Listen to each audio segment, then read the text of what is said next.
सुप्रभात। मैं Insha Mehta tiny dot senior secondary school की कक्षा 9 की छात्रा आप सभी के समक्ष एक कहानी लेकर प्रस्तुत हूँ। जी, बच्चे काम पर जा रहे हैं। इस पाठ को आप सभी ने लगभग पढ़ा हो, परंतु इसी पे आधारित आज एक सच्ची घटना मैं आप सभी को सुनाऊंगी। आज से 10 साल पहले एक लड़की जो मंदिर के बाहर गंदे कपड़ों में गाली दिया करती थी और भीख मांगा करती थी, उसे हमने अपने बस स्टॉप पे अब मेरी बहन और मेरी अध्यापिका के साथ देखा था।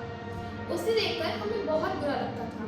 तो एक दिन हम सभी ने फैसला करा कि उसे जाके बात करेंगे और उसे मनाएंगे कि वह अच्छे स्कूल में जाए और अपने व्यवहार में बदलाव लाए। तो उसको बुलाया और उससे पूछा कि आप ऐसे क्यों हैं और स्कूल जाया करें। तो फिर उसने कहा कि मेरी माँ ये सारे काम करवाती है और उसे स्कूल भी नहीं भेजती।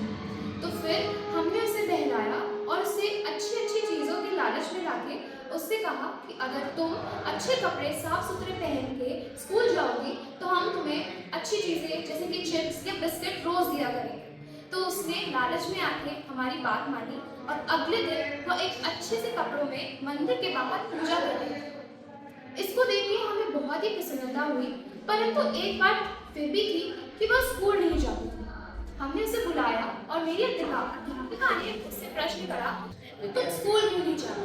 तो उसने बताया कि मेरी माँ ऐसा विश्वास रखती है कि हमारे घर पे घर लड़कियों का पढ़ना कोई रिवाज नहीं है और उसे पैसों की भी कमी की वजह से नहीं पढ़ाया जाता था। तो हमारी अध्यापिका ने उससे कहा कि कल तुम अपनी माँ को बुला के लाओ। उसने हमारी बात मानी और अगले दिन उसी बस स्टॉप पे अपनी माँ को लेकर आए। हमने अपनी बातों से उनको प्रभावित करा और उन्हें मनाया कि कैसे शिक्षा हर बच्चे के जीवन में बहुत महत्व रखती है और उससे हर किसी की जिंदगी बदल सकती है।